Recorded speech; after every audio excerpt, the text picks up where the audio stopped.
السلام عليكم ورحمة الله وبركاته.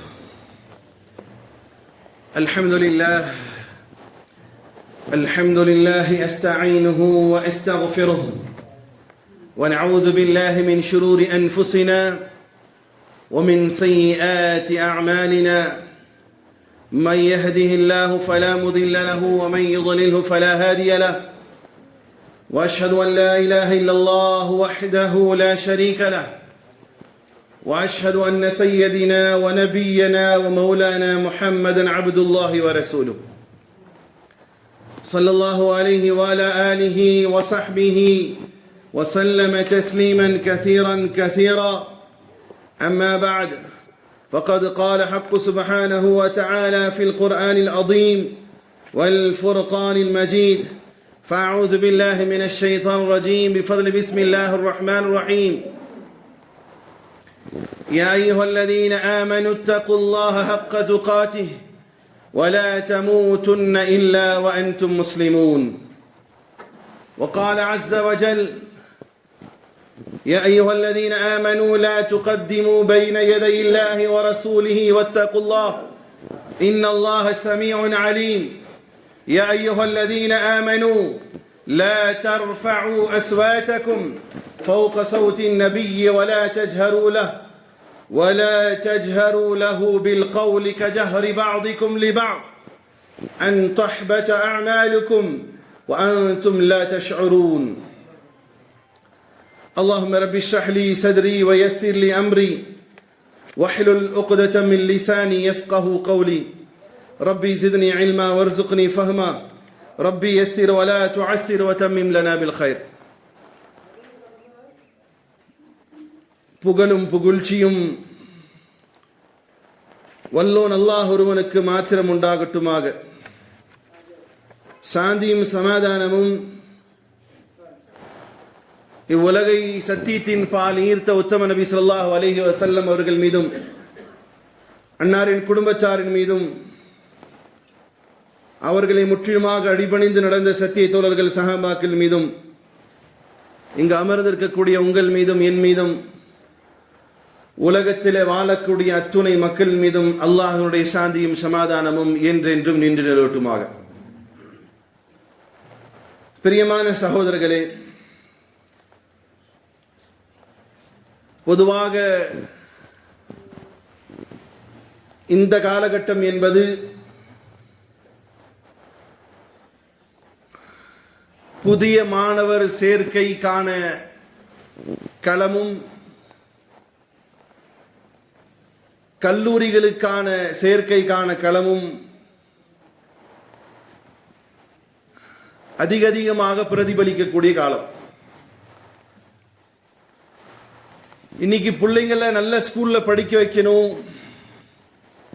நல்ல சிறந்த கல்லூரியில என் பிள்ளைய சேர்க்கணுன்ற அளவுக்கு இருக்கக்கூடிய ஆர்வம், என் பிள்ளை நல்லவனா வரணுங்கிற எண்ணம் என்பது இன்னைக்கு பெருசா கிடையாது. ஒழுக்கம், அந்த காலத்தில் நீங்க பார்த்திருக்கலாம், ஒழுக்கம் பேணுவதற்கு மிகவும் துணையாக இருந்தவர்கள் பெற்றோர்கள், உறுதுணையாக இருந்தது பெற்றோர்கள். ஒழுக்கம் என்னாடு கற்றுக் கொடுக்கிறது ஆசிரியர். அதுதான் தமிழ்ல சொல்லுவாங்க, மாதா பிதா குரு தெய்வம். மாதா யாரு, பிதா யாரு, தெய்வம் யாருன்னு கற்றுக் கொடுக்கக்கூடிய ஸ்தானம் யாருக்கு இருக்கு? குருவுக்கு இருக்கு, ஆசிரியருக்கு இருக்கு. ஏனோ இந்த சமூகம், இந்த மக்கள் அந்த குருவினுடைய ஒரு கண்ணியத்தை புல்லட்ட வளர்க்காம விட்டுட்டாங்க.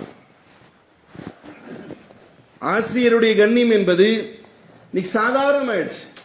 டீச்சரா பா, இன்னைக்கு டீச்சர் திட்டுறான்பா அப்படின்னு வந்து என்ன செய்யறான், மகன் வீட்டில் சொல்றான். மகனை அது ஒரு பெரிய விஷயமா எடுத்துக்கொள்ளாத சில தரித்திரியம் பிடிச்ச பெற்றோர்கள்.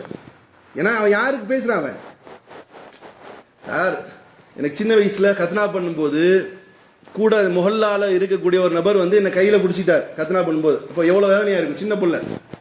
அப்ப அவன்ட்டு சொல்லிட்டேன், எங்க ரிலேஷன் எல்லாம் வந்திருந்தாங்க, இதான் அவன் இருக்கான்ல என்னுடைய சின்ன வயசுல அதுதான் பெரிய வார்த்தை. அவன் இருக்கான்ல, அந்த ஆளு தான் என்ன கையை பிடிச்சிட்டான்.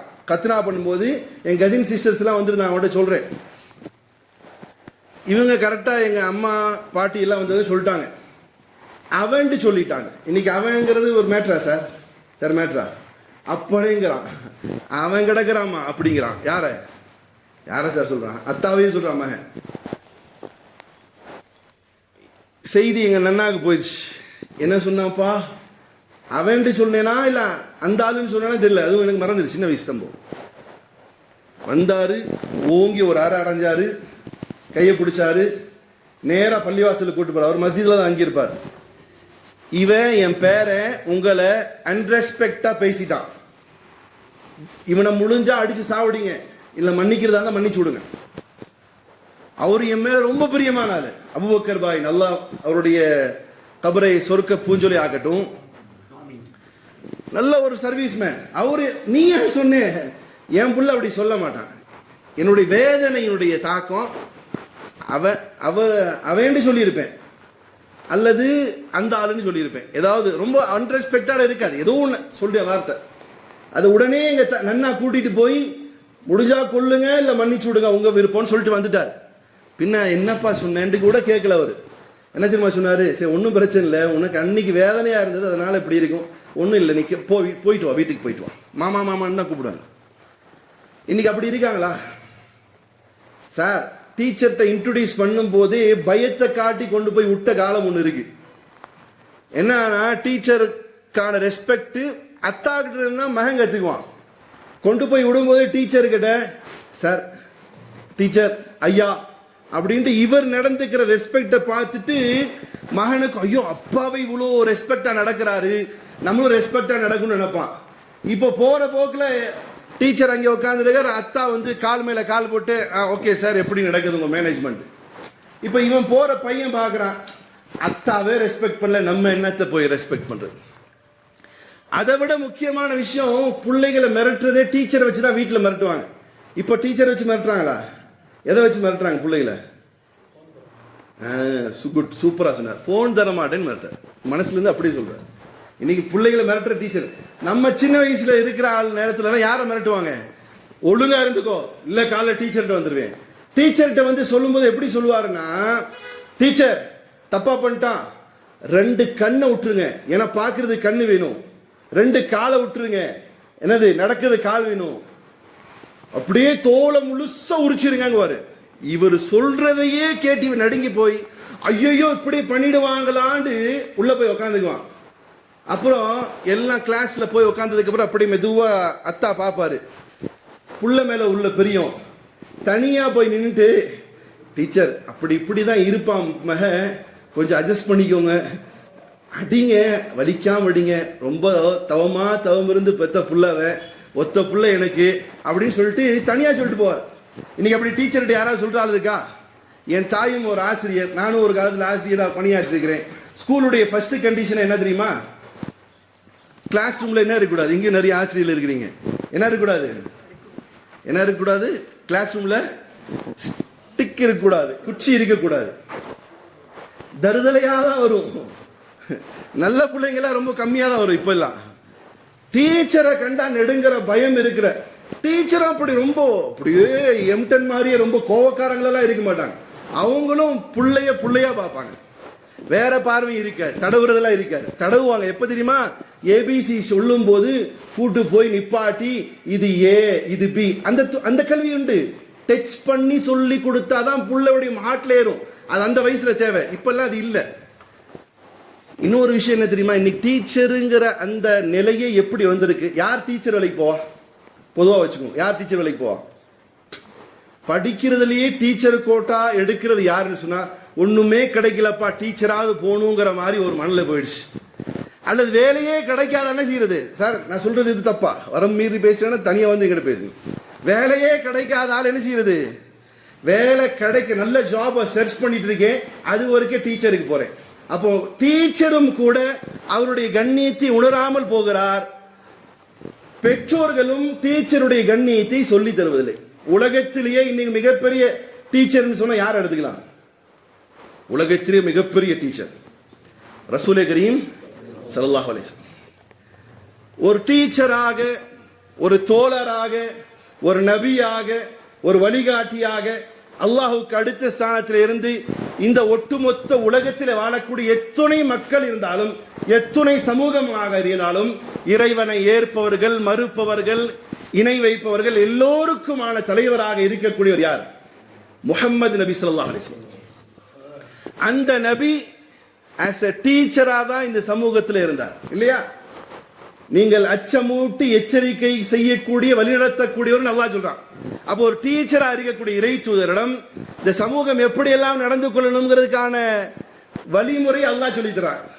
சூரா ஹுஜராத் அத்தியாயம் 49 முதலாவது வசனத்தில் அல்லாஹ் சொல்றான், யா அய்யுஹல்லதீன ஆமனூ லா துகத்திமு பைன யதையில்லாஹி வ ரசூலிஹி வத்தகுல்லாஹ் இன்னல்லாஹ ஸமீஉன் அலீம்.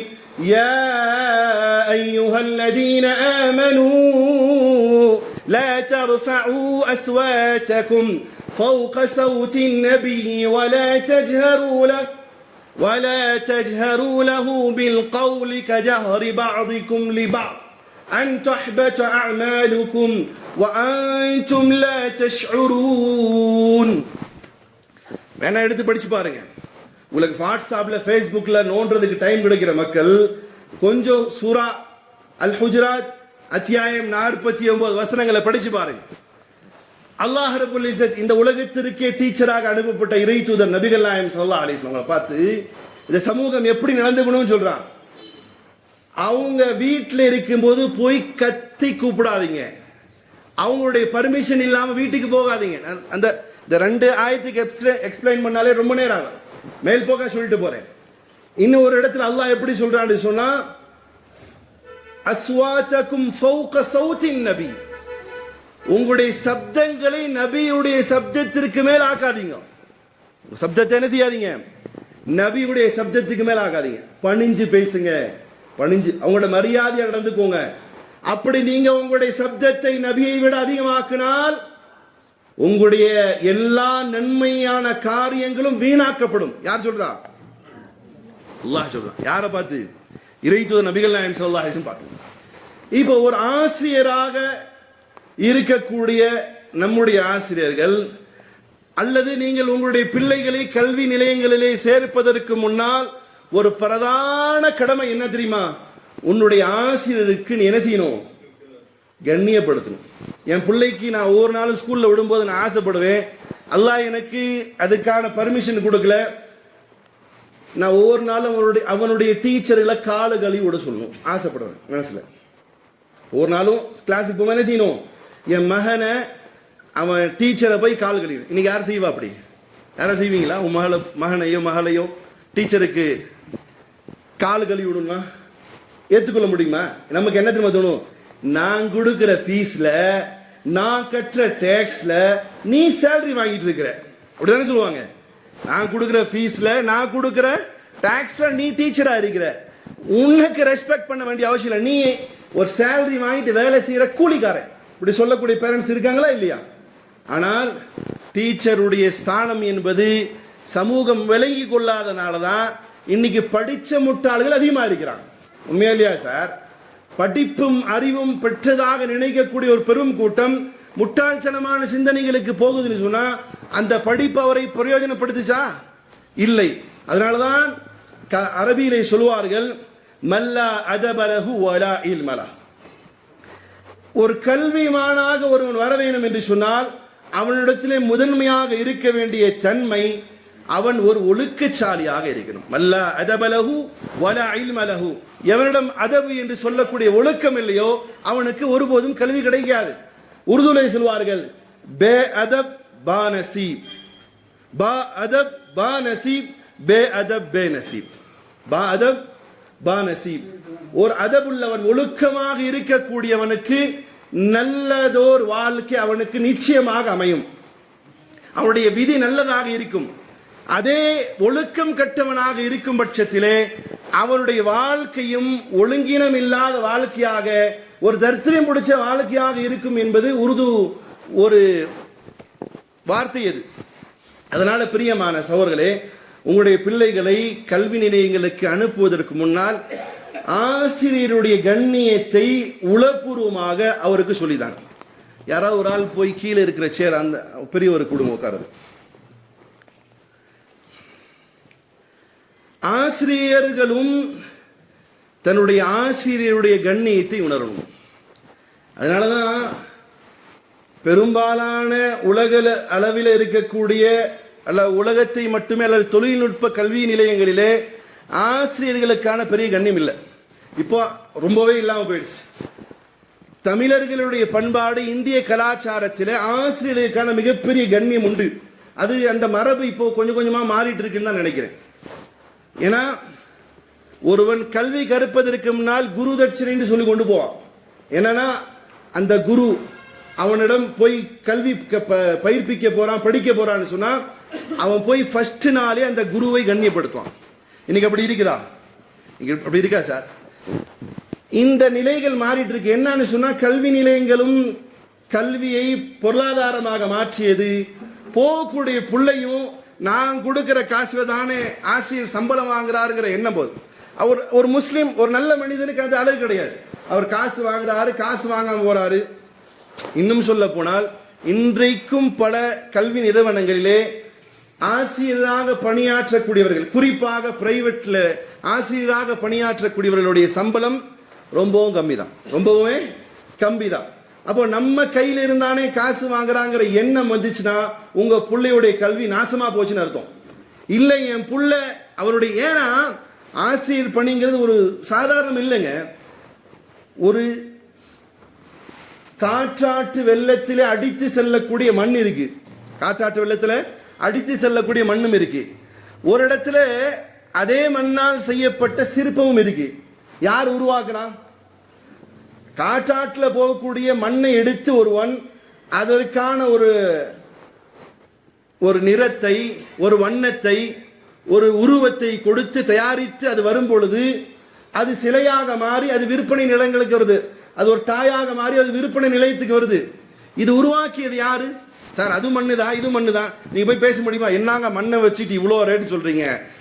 ஆத்து ஓரமா கிடக்கிற களிமண்ணி தானங்கன்னு சொல்லி பாருங்க. அந்த களிமண் எடுத்து மூஞ்சி அடிமா போடா. அதுக்கு பின்னாடி எவ்வளவு பெரிய உழைப்பு இருக்கு. வெறும் ஆற்று மண்ணாக களிமண்ணாக இருந்த ஒரு ஜன சமுத்திரத்தை, ஒரு மக்களுடைய கூட்டத்தை செதுக்கி ஒரு அழகான வடிவமாக கொடுக்கக்கூடியவர் யாரு? ஆசிரியர். அது மட்டும் இல்ல, ஆசிரியர் வேலைங்கிறது சாதாரண ஒரு மிகப்பெரிய துணிவு அவங்கள்ட்ட வேணும். அந்த துணிவோடு இருப்பதனால தான் பிள்ளைகளை ஹேண்டில் பண்றாங்க. சார் ஒரு காலத்தில் நாம் இருவர் நமக்கு மூவர்னா, நாம் இருவர் நமக்கு மூவர்னா, அப்புறம் என்ன சொன்னா? நாம் இருவர் நமக்கு இருவர்னா, அப்புறம் நாம் இருவர் நமக்கு ஒருவர்னா, இப்போ நாமே பிள்ளை நமக்கு ஏன் பிள்ளைங்கிறான். இன்னைக்கு ரெண்டா அப்படிங்கிறான். மூணாவதா இல்ல 4 பொம்பளைங்க வீட்டுக்குள்ள வந்து பாச்சுடி அப்படி இப்படி இருந்துக்காத, இனிமேலாவது ஏதாவது பண்ணிக்கும். அப்படி இல்லைன்னு சொன்னா ஒரு ஆசையா இருக்கிற ஆளுங்க கூட இன்னைக்கு பிள்ளைங்களை ஒரு 2 பிள்ளைங்க மேல வச்சு மேய்க்கிற அளவுக்கு முடியல. என்னன்னா பிள்ளைங்க சேட்டை. ஒரு டீச்சருடைய வேலை எவ்வளவு தெரியுமா? 35, 40, 50, சில ஸ்கூல்ல 50, 60 பிள்ளைங்கள் இருக்கும். ஒரே ஒரு அம்மா தொண்டையை கட்டி அத்தனை பேரையும் மேய்க்கும். அத்தனை பேரையும் என்ன செய்யும்? மேய்க்கும்னு சொல்லாமா? உருவாக்கும், அல்லது அவங்களோடவே போகும். அவ்வளோ பெரிய ஒரு சார். வீட்டில் உங்க வைஃப்னால 2 பிள்ளைங்க மேல பார்க்க முடியுதா சார்? நீங்க வீட்டுக்குள்ளார போனா அந்த மாதிரி சொல்லுவோம். ஆமா, நீங்க பாட்டுக்கு போயிருவீங்க, இதுகளை யாரு பாக்குறது? ஆனா உங்களுடைய ஸ்கூல் டீச்சரு 60 பிள்ளைங்களையும் அப்படியே கண்ணும் கருத்துமா பார்த்து, அவருக்கு கக்கா உச்சா வந்துச்சுன்னா போய் விட்டு திரும்ப கொண்டு வந்து பாசமா பேசி அதோடைய தூங்க வச்சு சாப்பிட வச்சு எல்லாம் பண்ணுது. சின்ன வயசா இருந்தா, பெரிய வயசா இருந்தா இவன் பண்ற அட்டூழியம். காலேஜுக்கு போனதே ஃபர்ஸ்ட் ராக்கெட் விடுவான். யார் மேல? சார் மேல விடுவான், நக்கல் அடிப்பான். உள்ள கிளம்புது வந்துட்டாரியா. ஒவ்வொரு கிளாஸ்லயும் ஒவ்வொரு சாருக்கும் ஒரு பேர் வச்சிருப்பான். என்னென்ன பேரு? படிச்ச காலேஜில் படிச்ச ஆளுக்கு தெரியும். அத்தனை ஏசல்கள் பேச்சுக்கள். வீட்டு வேற அந்த அம்மா கிட்ட திட்டு வாங்கிட்டு அவர் வந்து போர்டை பிடிச்சி படிக்க வைக்கிறதுக்கு அவர் எவ்வளவு பெரிய டிப்ரெஷனுக்கு ஆளாக தெரியுமா? அதனாலதான் மிகப்பெரிய எனர்ஜிகள் ரொம்ப லாஸ் ஆகக்கூடிய நபர்கள் யார் தெரியுமா? முதன்மையானவர் டீச்சர்ஸ். ஆனா அந்த கண்ணியம் என்பது இன்றைக்கு இந்த சமூகம் வேணுமென்றே மறைக்குதான்னு தெரியல. அதனால்தான் சில இடங்களிலே மிகப்பெரிய நல்லவர்களாக மாறுவார்கள் என்ற எண்ணமும் கூட போய் கெட்டவர்கள் வெளியே படிச்சுட்டு வரவன் தானே சார் நிறைய தப்பு செய்யறான். மறுக்க முடியுமா? இன்னைக்கு தொழில்நுட்பத்திலே மிகப்பெரிய கோளாறுகள் நடைபெறுது. பணத்தை இங்கிருந்து அங்கே ஆட்டிய போடுறான், அங்கிருந்து இங்கே ஏதாவது சைபர் கிரைம்ல இருக்கக்கூடிய நிறைய கேசஸ் உடைய ரிப்போர்ட்ல நீங்க எடுத்து பார்த்தா யார் இருப்பா? கழுத மேய்க்கிறவனா இருப்பான். அப்படி யாரும் சொல்லிடாதீங்க. சண்டைக்கு வந்துடுவார், கேஸ் போட்டுவாருன்னு அவன் நிறைய இப்ப சம்பாதிக்கிறான். அது கூட இப்ப சொல்ல முடியாது. இப்ப சைபர் கிரைம்ல நிறைய கேஸ் ஆகக்கூடியதுல யாருடைய லிஸ்ட் பெருசா வரும்? படிச்சவங்க பேருதான். ஏன் அப்படி அவனுடைய படிப்பு அவனை கள்ளத்தனமாக ஆக்குதா? இல்ல, அவன் படிக்கக்கூடிய காலத்துல அல்லது அவனை கொண்டு போய் சேர்க்கும் போது பெற்றவங்க ஆசிரியருடைய கண்ணியத்தை புரிய வைக்கல. அதனாலதான் அவன் அப்படியா போறான். ஒரு மிகப்பெரிய சேலஞ்ச் தான் டீச்சர்ஸுக்கு. அதை நம்ம சாதாரணமாக பார்க்க முடியாது. சீனாவில் நடைபெற்ற ஒரு சம்பவத்தை ஒரு படமாகவே மாற்றினாங்க.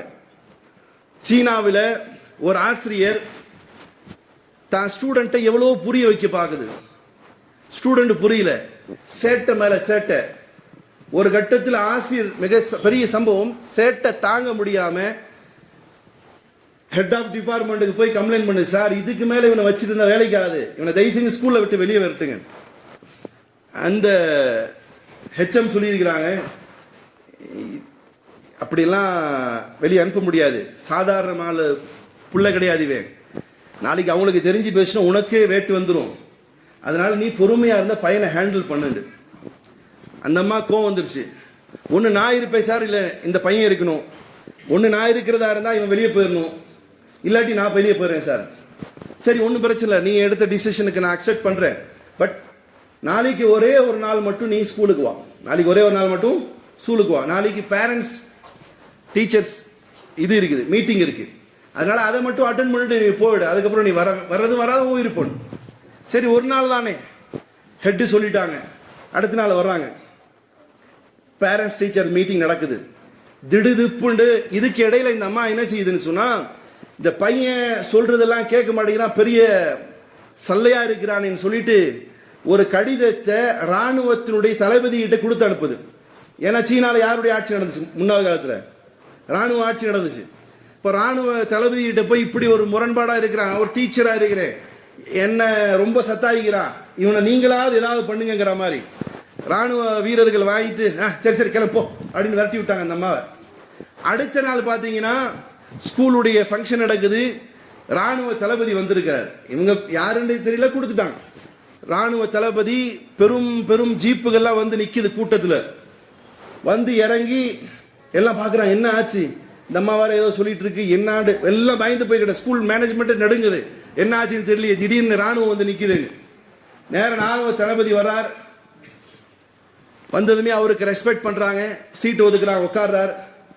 உட்கார்ந்துட்டு who is the young teacher அப்படின்னு கேட்கிறார். எங்க அந்த சின்ன வயசு இந்த டீச்சர் எங்க பான்னு கேட்கிறார்.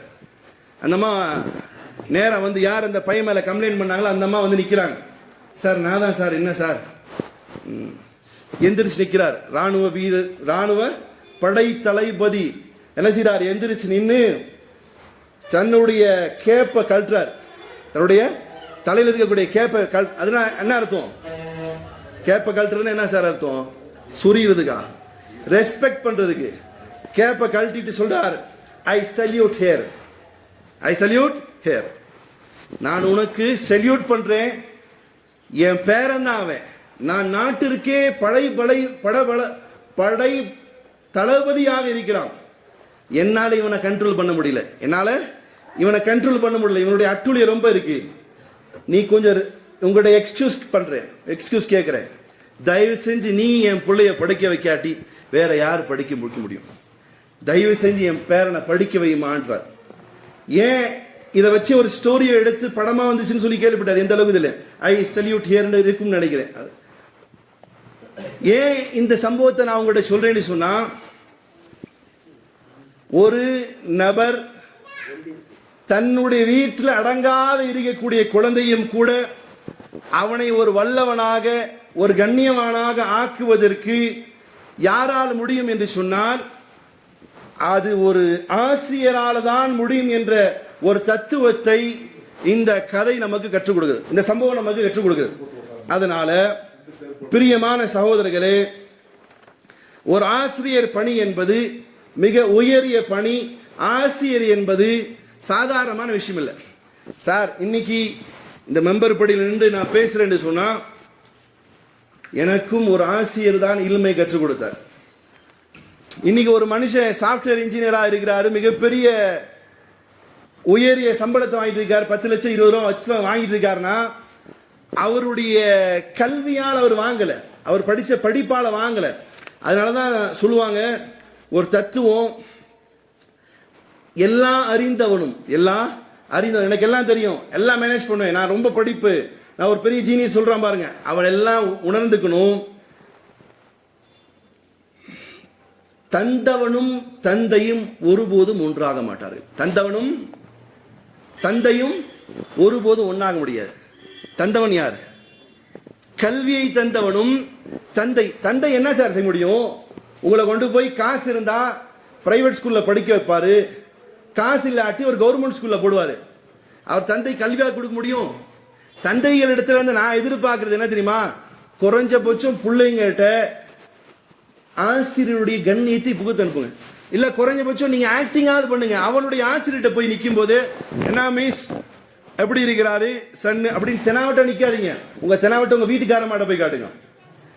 உங்களுடைய நடையை பார்த்தா உங்க மாணவன், உங்களுடைய மக ஒரு நல்லவன் ஆவான். நீங்க போய் அவர்கிட்ட கண்ணியமா நிக்கணும். நீங்க குரலை தாழ்த்தி, என் புள்ள எப்படியாவது படிக்க வைங்க அப்படின்னு பேசணும். இல்ல குறைஞ்சபட்சம் எதுவுமே பேசாமலால் வந்துடணும். ஏன்னு சொன்னா, நீங்கள் அவனுடைய ஆசிரியர் இடத்துல எப்படி நடக்கிறீர்களோ அதை பொறுத்து தான் அவனும் அவனுடைய ஆசிரியர் இடத்துல நடந்து கொள்வான். இல்லை என்று சொன்னால் உலகமும் கெட்டு போகும், மறுமையும் அவனுக்கு கெட்டு போகும்.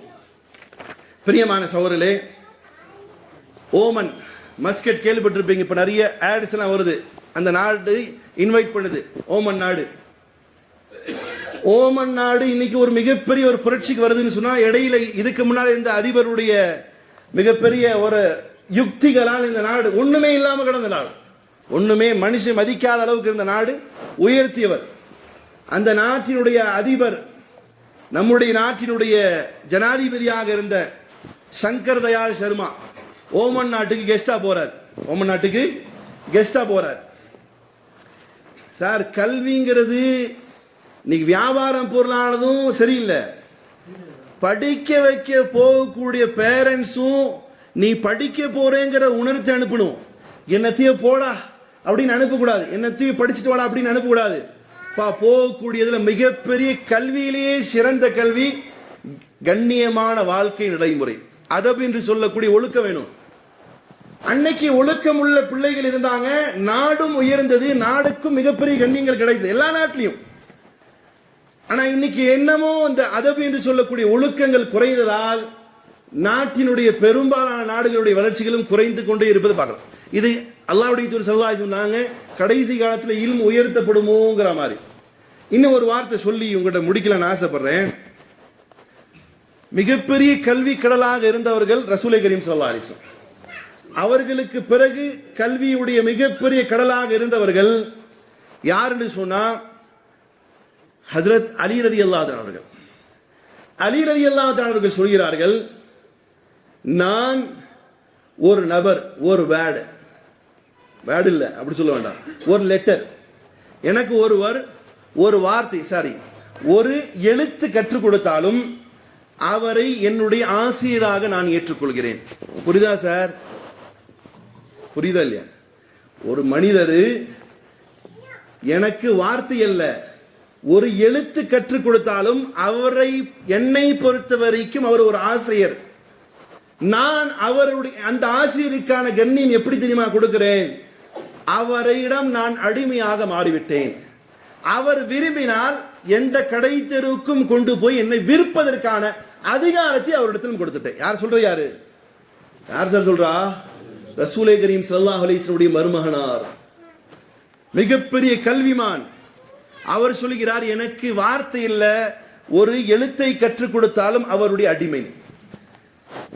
கண்ணியமாக இருந்தார்கள், கண்ணியமான வாழ்க்கை வாழ்ந்தார்கள், கண்ணியம் அங்கு இருந்தது, இல்மும் உயர்ந்து கொண்டே போனது. ஆனால் இன்னைக்கு டீச்சரை பார்த்தா நக்கடிக்கக்கூடிய ஒரு பெருங்கூட்டம், துணை பெயர் வச்சுட்டு கமெண்ட் பண்ற ஒரு கூட்டம், அல்லது சார் சில நேரங்களில் ஆசிரியர்கள்லாம் வருத்தப்பட்டு உட்கார மாதிரிலாம் இருக்கு. என் முன்னாடி பேசுறான், என்ன திட்டுறான், மிரட்டுறான். காலேஜில் படிக்கும்போது உண்டா இல்லையா சார், டீச்சர்ஸ் மிரட்டுற ஆள் உண்டா இல்லையா? என்ன சார் நான் யார் தெரியுமில்லங்கிறான். நீ யாரா? நீ யாரு? உன் தாயினுடைய கருவறைக்குள்ளார் நீ போறதுக்கு முன்னாடி அற்பமான தண்ணிடா நீ நார பயல. ஆசிரியர்கிட்ட அப்படி பேசலாமா? ஆசிரியர்கிட்ட பேசக்கூடாது. ஆனால் ஒரு காலம் அந்த கண்ணியம் இருந்தது, நாடும் இருந்தது. அவருடைய பேர் சரியா ஞாபகம் இல்லை, மஸ்கட்டுடைய அதிபராக இருந்தவர் சங்கரதயாள் சர்மா.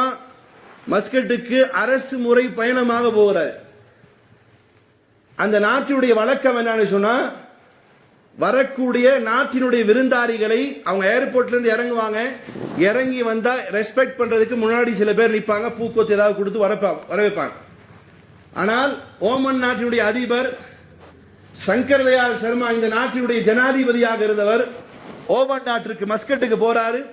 போய் பிளைட்ல இருந்து பிளைட் லேண்ட் ஆனதுமே நிக்குது, டோர் திறந்ததுமே ஸ்டெப்ஸ்ல ஓடி மேலே ஏறாரு. மக்கள்லாம் பார்க்குறாங்க. அந்த நாட்டினுடைய புரோட்டோகால் என்னன்னு சொன்னா, அதிபர் அங்கே நிற்கணும், வர்ற விஐபி அப்படிதான் சார் எல்லா நாட்டிலும் கிடைக்கும். இறங்கி வருவாங்க, ஹேண்ட் ஷேக் பண்ணுவாங்க. இவர் ஓடி மேலே ஏறார். ஓடி மேலே ஏறி சங்கர்தயாள் சர்மா கொஞ்சம் கால் பிரச்சனை, அவர் கொஞ்சம் தாங்கி தாங்கி தான் நினைப்பாரு. சங்கர்தயாள் சர்மா ஒரு கையில தாங்கி பிடிச்சிட்டு அப்படியே இறங்கி வர்றார்.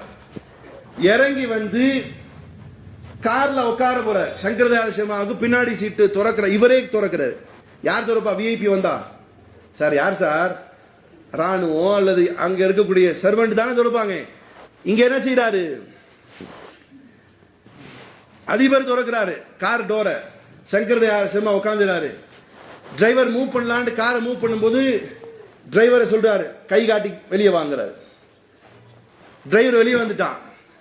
இவரே உட்கார்றாரு, நாட்டுடைய அதிபர் உட்கார்றாரு. வண்டி மூவ் ஆகுது.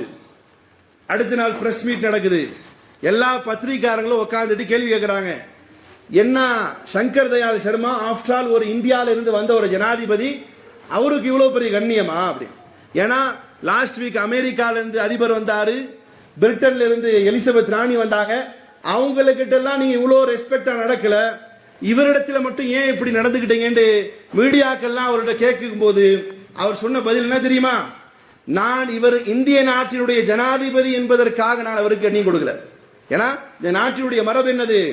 வரக்கூடிய விஐபிஸ் விருந்தாளிகளுக்கு நாங்க நிக்கணும், அவங்க வருவாங்க, கை குலுக்குவோம், வண்டியில் ஏற்றிட்டு போயிடுவோம்.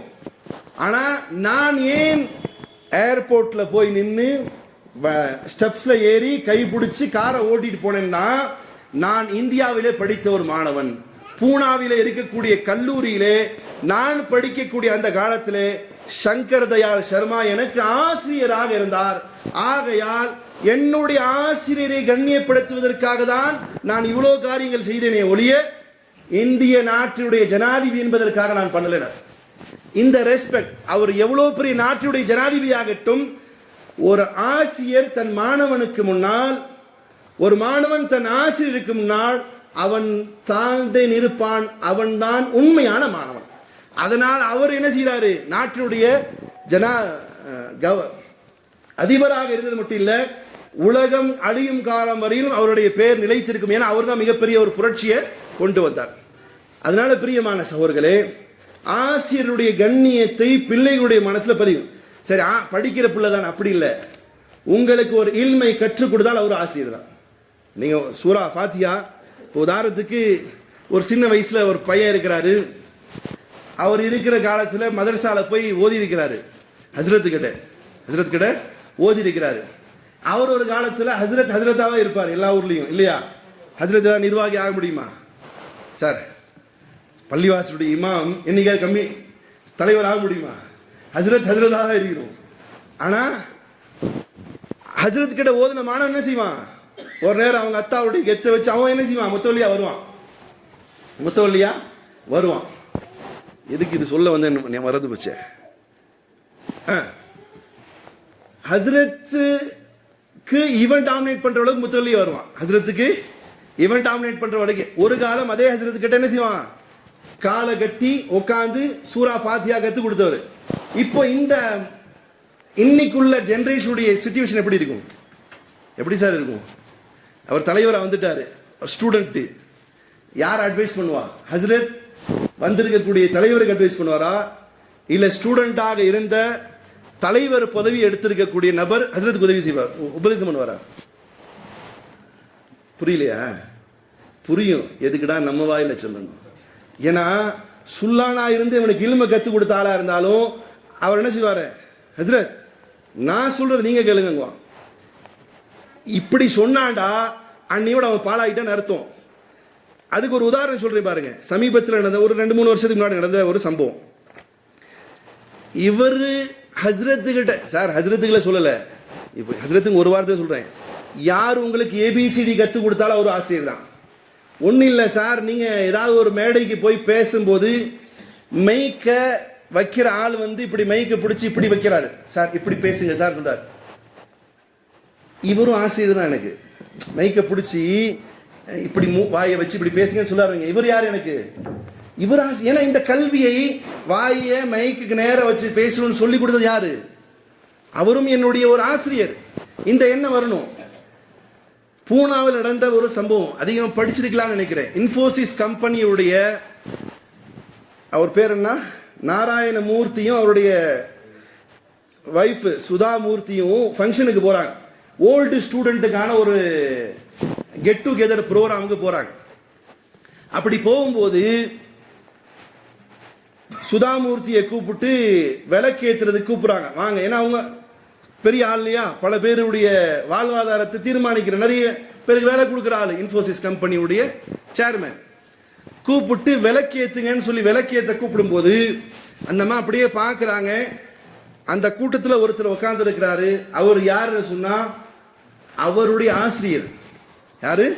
இந்த சுதாமூர்த்தியுடைய ஆசிரியர். என்ன செய்யறாங்க, அந்த அம்மா பார்த்துட்டு, சார் நீங்களா, வாங்க சார் அப்படின்னு அந்த அம்மா போய் இறங்கி போய் நின்று கூப்பிட்டுட்டு வருது. கூட்டிட்டு வந்து மெழுகுபத்தியை பிடிச்சி, சார் நீங்களும் நானும் சேர்ந்து ஏத்தலாம், நீங்களும் நானும் சேர்ந்து ஏத்தலாம் சார் சொல்லிட்டு மெழுகுபத்தியை பிடிச்சி அந்த அம்மாவை சேர்ந்து ஏத்துறாங்க. ஏத்தி முடிச்சதுமே என்னதான் அவர் ஆசிரியராக இருந்தாலும் இன்ஃபோசிஸ் உடைய மிகப்பெரிய பொசிஷன்ல இருக்கக்கூடிய அம்மா, அதனால அவர் என்ன செஞ்சாரு, பரவாயில்ல ஏன் ஸ்டூடெண்டா இருந்தாலும் என்னை கூப்பிட்டு கண்ணியப்படுத்திச்சேங்கிற எண்ணத்தோட கையெடுத்து கும்புறாரு. என்ன செய்யறாரு, சார் ஆசிரியர் தான். சில நேரங்களில் ஆசிரியர், எத்தனை பேர் உங்களுடைய ஆசிரியருடைய சிந்தனையை அல்ல ஆசிரியர் என்ன செய்யறான்னு விசாரிச்சவர்கள் எத்தனை பேர்? இல்ல ஆசிரியருக்கு நான் மாசம் மாசம் உதவுறேன்னு சொல்றாள் எத்தனை பேர்? இப்போ அவருடைய மனசுக்குள்ளார தோணுச்சு, இவ்வளவு பெரிய செல்வம் பெண் என்னையும் கூப்பிட்டுருச்சுன்னு சொல்லிட்டு இப்படி கையெடுத்து கும்புறாரு.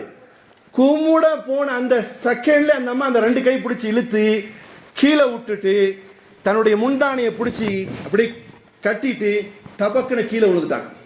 என்னண்டு எங்க விழுதாங்க? காலில் விழுதாங்க. இதுதான் தமிழர்களுடைய மரபு பண்பு. என்னன்னு சொன்னா, நான் இன்ஃபோசிஸுக்கே எம்டியாக இருந்தாலும் நீங்கள் என்னுடைய ஆசிரியர் என்ற மரபை, அன்னைக்கு ஆசிரியருடைய கண்ணி வச்ச அந்த அம்மா இன்னைக்கு ஏன் இந்த ஜும்மா பயான்ல அந்த அம்மாவை பத்தி பேசணும்? என்னன்னு சொன்னா, கல்வியாளர்கள் ஆசிரியர்களை கண்ணிய கொடுக்கக்கூடிய கலாச்சாரம் இன்னைக்கு அப்படி அழிஞ்சிட்டே வருது. அதை வேண்டாம், அதை விட்டுடக்கூடாது. குரான்ல மிகப்பெரிய குரானுடைய அதிகமாக தஃப்சீர் எழுதினது ஹஜ்ரத் அப்துல்லா இப்னு அப்பாஸ் ரலியல்லாஹு அன்ஹு. இன்ஷா அல்லாஹ் அவங்களுடைய மக்பராவுக்கு போவோம். எங்க இருக்கு? தாயிஃப்ல இருக்கு. இன்ஷா அல்லாஹ் தாயிஃப்ல அவங்களுடைய மஸ்ஜித் இருக்கு, அவங்களுடைய கேட் இருக்கு. அப்பாஸ் ரலியல்லாஹு அன்ஹு, அப்பாஸ் ரலியல்லாஹு அன்ஹு அவர்கள் சிறு பிள்ளை, ரசூலுல்லாஹி ஸல்லல்லாஹு அலைஹி வஸல்லம் கஸின் பிரதர். உமர் ரலியல்லாஹு அன்ஹுடைய ஆட்சி காலத்துல 13-14 வயசு தான் இருக்கும் அவருக்கு, அப்துல்லா பின் அப்பாஸ் ரலியல்லாஹு அன்ஹுங்களுக்கு. ஆட்சி அதிகாரத்தினுடைய டிஸ்கஷன் நடக்கும்போது உமர் ரலியல்லாஹு அவரையும் கூப்பிட்டுடுவார், வந்து உட்காருங்க அப்துல்லா பின் அப்பாஸ் உட்காருங்க. சஹாபாக்கள் சில பேருக்கு பிடிக்கல, கேட்டாங்க ஏன் இப்படி உட்காருங்க? இவரை விட இக்காலத்திலே குர்ஆனுடைய நாலேஜ் உள்ள பர்சன் யாரும் இல்லை. அதனால இவரை உட்கார வைக்கிறேன். அது ரொம்ப நேரம் ஆகும், அதை பத்தி பேச விரும்பல. அந்த அப்துல்லா பின் அப்பாஸ் ரலியல்லாஹு அவர்கள் அதிகமாக ஹதீஸை அறிவித்தவர்கள். தன்னுடைய கடைசி மூச்சு இருக்கும் வரையிலும் இந்த சமூகத்திற்கு இன்னைக்கு நீங்களும் நானும் ஹதீஸை படிக்கிறோம்னா, குர்ஆனுடைய விளக்குரைகளை படிக்கிறோம்னா, அப்துல்லா பின் அப்பாஸ் ரலியல்லாஹு அவர்கள் போட்ட பிச்சை. அந்த அப்துல்லா பின் அப்பாஸ் ரலியல்லாஹு அவர்கள் ஒருவரிடம் கல்வி கற்க வேண்டும் என்று சொன்னார், போகணும்னு நினைச்சாருன்னா அவர் வீட்டுக்கு போய் கதவு தட்ட மாட்டாரு. இன்னைக்கு படங்களும் எப்படி வருது, நைட்டு 1 மணிக்கு டீச்சருக்கு போன் போட்டு நக்கடிக்கக்கூடிய பரதேசிகளுடைய படங்கள் இன்னைக்கு இருக்கு. ஆனா இங்க அப்துல்லா பின் அப்பாஸ் ரலியல்லாஹு அவர்கள் யாரிடத்துல போய் கல்வி வேணும்னு நினைச்சு வீட்டுக்கு போறாரோ அவர் வீட்டுக்கு போய் கதவு தட்ட மாட்டார், வெளியே உட்காந்துக்குவார். ஒரு கால் அவருக்கு தூக்கம் வந்துருச்சுன்னா களைச்சு போய் பல கிலோமீட்டர் நடப்பாரு. அப்படியே தூக்கம் வந்துருச்சுன்னா அவர் வீட்டுடைய வாசலை அப்படியே படுத்து தூங்கிடுவார். யாரை சந்திக்க வந்தாரோ அந்த நபரு எப்போ வெளியே போகணும் கதவு திறப்பாரு, முன்னாடி படுத்து கிடப்பாரு. பார்த்தா யார் அவரு? யார் சார்? குர்ஆனுடைய விளக்கவுரை எழுதக்கூடியவர், நபி ஸல்லல்லாஹு அலைஹி வஸல்லம் கஸின் பிரதர். அப்படியாப்பட்டவர் ஏங்க நீங்க இங்கே ஏங்க படுத்து கிடக்குறீங்க? ஒரு சப்தம் இடலாம்ல, வீட்டுக்கு வந்துட்டீங்கன்னா கதவை தட்டலாம்ல. அவர் பதில் சொல்வாராம், யாரிடம் நான் கல்வி கற்க வந்தேனோ அவருடைய சப்தத்தை விட உயர்வாக பேசுவதற்கு அனுமதி கிடையாது. இன்னைக்கு நம்ம அப்படியா இருக்கிறோம்? புரியுதா இல்லையா சார்? ஆசிரியருடைய சப்தத்திற்கு மேல் சப்தம் போடுவதற்கு ரைட்ஸ் யாருக்கும் கிடையாது. அதனால செஞ்சாங்க, நான் சப்தம் விட்டு கதவு தட்டலாம், இல்ல நீ என்ன கூப்பிடாலும் விடலாம்ல, அவங்க அந்த பொசிஷன்ல இருந்தாங்க, நீ என்ன கூப்பிட்டு விடலாம்ல, நான் வருவேன். இல்லை, கல்வி கற்பவன் தான் கல்வியை தேடி செல்லணுமே தவிர கல்வி அவனை தேடி வர வேண்டிய அவசியம் கிடையாது என்பதாக சொல்லி ஒரு வசனமோ ஒரு விளக்க உரையோ ஒரு ஹதீஸோ இருந்தாலும் கூட அங்கு தன்னுடைய நேரத்தை கழித்து கேட்டுக்கொண்டு வருவார்கள். காரணம், அவர்கள் தான் கற்கக்கூடியவர் அல்லது எனக்கு கற்பித்து கொடுக்கக்கூடியவர், அவர் அல்லாஹ்விடத்தில் மிகப்பெரிய கண்ணியத்திற்குரியவர் என்பதை நபி ஸல்லல்லாஹு அலைஹி வஸல்லம் மொழியின் மூலமாக உணர்ந்தவர். அதனால்தான் நபி ஸல்லல்லாஹு அலைஹி வஸல்லம் சொன்னார்கள், ஆசிரியர் யார்? ஆசிரியர் யார்?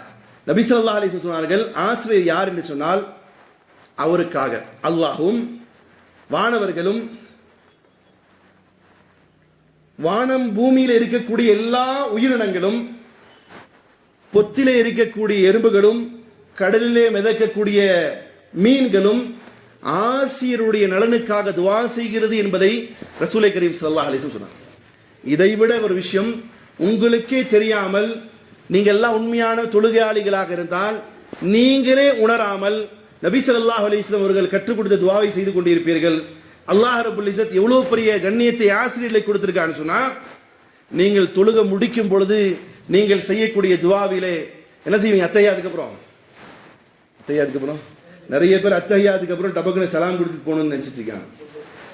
தரூதை இப்ராஹிம் ஓதுவோம், 2 தரூதை இப்ராஹிம் ஓதுவோம், ஓதிட்டு என்ன செய்வோம்? அப்புறம் அல்லாஹும்ம மக்ஃபிர்லி ஹய்ய அல்லாஹும்ம மக்ஃபிர்லி வலி வாலிதைய வலி உஸ்தாதி. உஸ்தாதுங்கிறான் அல்லாஹ்வுடைய தூதர் கற்றுக் கொடுத்து என்னது? அல்லாஹ் என் பெற்றவங்களை மன்னிச்சிடு, உஸ்தாதி என் ஆசிரியர்களை மன்னி. இது ஒவ்வொரு நேர தொழுகையிலும் ஒரு தொழுகையாளி தன்னுடைய ஆசிரியருக்காக துஆ செய்கிறார் என்று சொன்னால் இஸ்லாம் ஆசிரியர்களுக்கு கொடுத்த கண்ணியம் எவ்வளோ என்பதை உணர்ந்து கொண்டு தன் பிள்ளைகளை தன்னுடைய ஆசிரியரை கண்ணியப்படுத்தும்படி சொல்லி அனுப்புங்கள் உங்களுடைய கல்வி நிறுவனங்களுக்கு. இல்ல நான் கொடுக்கிற காசுல தான் உன் டீச்சர் சம்பளம் வாங்குறான்னு எண்ணி உங்க பிள்ளைகளை அனுப்புனீங்கன்னா அவன் ஏதோ படிச்சுட்டு வருவானே தவிர ஒழுக்கம் உள்ளவனாக வருவதற்கான அணுவளவுக்கும் வாய்ப்பில்லை. இன்னும் சொல்ல போனா ஹாரூன் ரஷீத் பாதுஷா இன்னைக்கு சில நேரங்களில் ஒரு கவுன்சிலர் மக ஸ்கூலில் சேர்த்து வைக்கிறான்னு வைங்க, கவுன்சிலர் மக ஸ்கூலில் போய் சேர்றாரு. கவுன்சிலர் மகனை பார்த்துட்டு டீச்சர் பயப்படுவாங்களா இல்லையா? சார் ப்ராக்டிக்கலாக பேசுகிறேன். அந்த ஆள்கிட்ட ஏதாவது ஏடா கூட நடந்துட்டோம்னா வாட்டர் கனெக்ஷனை கட் பண்ணிவிட்டு என்ன பண்ணுறதுன்ட்டு டீச்சர் என்ன செய்வார்? கவுன்சிலர் வாங்க வாங்க வாங்க கவுன்சிலர். இவன் பெரிய ஹராத்தா இருப்பான் பையன், ஆனாலும் என்ன செய்வார்? இங்கே பாருங்க, ஒரு ஹலீஃபாவாக இருக்கிறார் ஹாரூன் ரஷீத் பாதுஷா. ஹலீஃபாவாக இருக்கக்கூடிய ஹாரூன் ரஷீத் பாதுஷா, அவருக்கு 2 சன். ஒருத்தர் பேர் அமீன், இன்னொருத்தர் பேர் மாமூன். இருவர்களுக்கும் மத்தியிலே போட்டு என்ன தெரியும் நடக்கும்? தன்னுடைய ஆசிரியரிடத்தில் பாடம் முடிஞ்சு கிளாஸ் விட்டு வெளியே வரும்போது ஆசிரியருடைய சப்பலை யாரு சரி செய்து வைக்கிறது? யாருடைய பிள்ளைங்க? அவங்க யார் பிள்ளைங்க தா? ஹலீஃபா ஹாரூன் ரஷீதுடைய பிள்ளைங்க. ஒரு நாள் செம்ம சண்டை, ரெண்டு பேர் நாதா நாதா நாதா நாதா நாதா நாதான்னு. கடைசியில என்ன ஆயிடுச்சுன்னு சொன்னா, ரெண்டு பேருமே சண்டை போட்டு தீர்மானிக்க, சரிப்பா ஒரு செப்பலை நீ போட வை, ஒரு செப்பலை நான் போட வைக்கிறேன். இந்த செய்தி ஹலீஃபா ஹாரூன் ரஷீதுக்கு வந்துருச்சு. கூப்பிட்டு விடுறாரு ஆசிரியரை. கூப்பிட்டு கேட்கிறாரு, உலகத்திலேயே இக்காலத்திலேயே சிறந்த கண்ணியத்திற்குரியவர் யாருன்னு. ஆசிரியர் பெருந்தகை பதில் சொல்கிறார், இந்த நேரத்திலே சிறந்தவர் யார் என்று சொன்னால் அமீருல் முஃமினீனாக அல்லது ஜனாதிபதியாக அல்லது ஹலீஃபாவாக இருக்கக்கூடிய நீங்கள் தாங்கிறார். ஏன்னா அவர் ஹலீஃபா இருக்கிறார். அதற்கு பதில் என்ன தெரியுமா சொல்றார் அவரு? இல்லை இல்லை, இந்த காலத்திலே சிறந்தவர் அல்லது எப்பொழுதுமே சிறந்தவர் யாருன்னு சொன்னால் ஹலீஃபாவினுடைய பிள்ளைகள் செருப்பு செய்வது வைப்பதிலே போட்டுக் கொள்கிறார்களே, அந்த நபர் தான் கண்ணியத்திற்குரியவர், சிறந்தவர் என்று சொல்கிறார். இவங்களுக்கு பயந்துச்சு. ஒரு கால் பிள்ளைங்களை நான் அந்த பிள்ளைங்க செப்பல் எடுத்து வைக்கிறத இவர் இன்டைரக்டா நம்மளை குத்துறாரோங்கிற மாதிரி தடுக்கலாம் நினைக்கும் போது ஹாரூன் ரஷீத் சொல்கிறார், இல்லை தடுக்க கூடாது, நீங்கள் அவர்கள் தான் உங்களுடைய செப்பலை சரி செய்து வைக்கணும், அவர்தான் உங்களுடைய செப்பலை சரி செய்து வைக்கணும் என்ற வார்த்தையை சொல்லி மீண்டும் மீண்டும் தன் பிள்ளைகளை தன்னுடைய ஆசிரியருடைய செப்பலை சரி செய்து வை. இன்னைக்கும் அந்த கல்ச்சர் இருக்கு. மசாக்களை சில மாதிரி நான் ஓதின மசாலாம் நாங்கள் போட்டி போடுவோம். எங்க ஹஸ்ரத்துடைய செப்பலை சரி செய்து வைக்க ஹக்காக போட்டி போடுவோம். அதனால என்னமோ தெரியல. இன்னும் சொல்ல போனா இன்னைக்கு நான் இன்னைக்கு மேடல் நின்று பேசுறேன், அல்ஹம்துலில்லாஹ் சில பேர் நல்லா பேசுறேன்னு சொல்லுவாங்க. அதுக்கு காரணம் என்ன தெரியுமா? நான் ஓதக்கூடிய காலத்துல ஒரு ஹஸ்ரத் ஜவாத் ஹஸ்ரத்னு சொல்லி, அல்லாஹ் அவங்களுடைய குடும்பத்தாரை நல்லா வைக்கட்டும், அவர் வர்ற வரைக்கும் என்ன செய்வேன்னு சொன்னா டெஸ்க் அப்படி மாத்தி போட்டு ஸ்டேஜ் மாதிரி ஆக்கி நான் வாடி பேசிட்டு இருப்பேன். முன்னாடி இருக்கிற ஆளுங்கெல்லாம் உருது பேசுறாள், நான் தமிழ்ல பேசுறேன், அவனுக்கு புரியாது. அப்பயே பயான் பண்ண ஆசை. பேசி முடிச்சு ஹஸ்ரத் வருவாரு, ஏன்டா இந்த டெஸ்க் இப்படி நிக்குதுன்ட்டு. நமக்கு ஸ்டேஜ் அதுதான். இவன் இந்த பையன் தான் அப்படி பண்ணுவான். ஹஸ்ரத் கூப்பிடுவார், என்ன பண்ண? பயான் பிராக்டிஸ் எடுத்துட்டு இருந்தேன். சரி சரி நாளைக்கு பார்த்துக்கோ. இப்படி ஒரு டெய்லி நிற்கும். அவர் வரும்போதே சிரிப்பார், என்ன ஹதீப் ஸ்டார்ட் ஆயிட்டாரா அப்படின்றார். அந்த ஹஸ்ரத் ஒரு நாள் உள்ள நுழையும் போது கிளாஸ் எல்லாமே தூங்கிட்டு இருக்கிறாங்க. ஹஸ்ரத் கொஞ்சம் லேட்டாக வருவார். எல்லாரும் கடி தப்பிச்சால் நான் ஒரு ஆள் தான். தப்பிச்சால் நான் மட்டும் உட்காந்து படிச்சுட்டு இருந்தேன். அதுக்காக ரொம்ப படிக்கிறவெல்லாம் இல்லை, நான் மோசமான விளையாட்டு படிச்சுட்டு இருந்தேன். ஹஸ்ரத் என்னையும் கண்டிக்கணும், எல்லாம் தூக்கிட்டு இருங்க, எல்லாத்தையும் அடிக்கும். என்னை கண்டிக்கணும்ட்டு என்ன செஞ்சார்? படிடானார். ஏராபு அரபியில ஜபர்சர் எல்லாம் படிக்கணும் இல்லையா, அதில் கொஞ்சம் மிஸ் பண்ணேன். உன்னை என்ன அடிக்கக்கூடாதுன்னு வெளியே நிப்பாட்டார். அடுத்த நாள்ல இருந்து ஒரு ஆசிரியரிடம் நல்ல பேர் வாங்குறது அவருடைய ஹார்ட் டச் பண்ணும். என்ன பண்ண, செகண்ட் டேஸ்ல இருந்து அவர் உள்ள இறங்கணும், என்னமா இருக்கும் அதை படிக்க ஆரம்பிச்சது. அவர் என்னை பார்த்து சிரிச்சுக்கிட்டே இருப்பார். அப்படியே சிரிக்க சிரிக்க மெதுவா போய் உட்காரு. ஹஸ்ரத் கால் அமுச்சு விட்டுடுமான்னு கேட்பேன். அமுச்சு விடுப்பாங்க. அவர் எல்லாம் காலில் இங்கே அமுச்சு விடுவாங்க. என்னுடைய ஹஸ்ரத்துடைய பாதம் இருக்குல்லையா, கீழ் பாதம் செப்பல் வைக்கிறது, அதை அமுத்தி விட்டுக்கிட்டே உட்காந்துருவேன். இன்னைக்கு அல்லாஹ் என்னை கண்ணியமாக வைச்சிருக்கிறான். என் உஸ்தாதினுடைய காலடியை தொட்டு அதை அமுக்கி விட்டதுடைய பரக்கத் அல்லாஹ் என்னை சிறப்பானவனா வச்சிருக்கான். காரணம், நிறைய நேரங்களில் பிரச்சனை வரும். இமாம்களால, என் கூட இருக்கிற ஆளால, அவங்களால சில நேரங்களில் சத்தியத்தை சொல்வதற்காக அடிக்கலாம் கூட்டம் உண்டு. ஆனால் இந்த உஸ்தாதுகளுடைய துவாக்கள் என்னை இன்று வரையிலும் நல்ல விதமாக ஆக்கி வைத்திருக்கிறது. காரணம் என்னுடைய உஸ்தாதுடைய துவா. இன்றைக்கும் ஒரு உஸ்தாதை, ஒரு நல்ல ஒரு கல்விமானை பார்த்து நான் போய் சரண்டர் ஆயிருவேன். காரணம், அவரிடத்திலும் துவாக்களை பெற வேண்டும். உங்களுடைய பிள்ளைகளையும் இதே சிந்தனையோடு கல்வி நிலையங்களுக்கு அனுப்புங்கள். அவர் இங்கிலீஷ் வாத்தியார்னு என்ன, அவர் ஏபிசிடி சொல்லி கொடுக்காட்டி குர்ஆனுடைய டிரான்ஸ்லேட் யார் பண்ணுவா? எல்லா கல்விகளும் ஒன்றுதான்.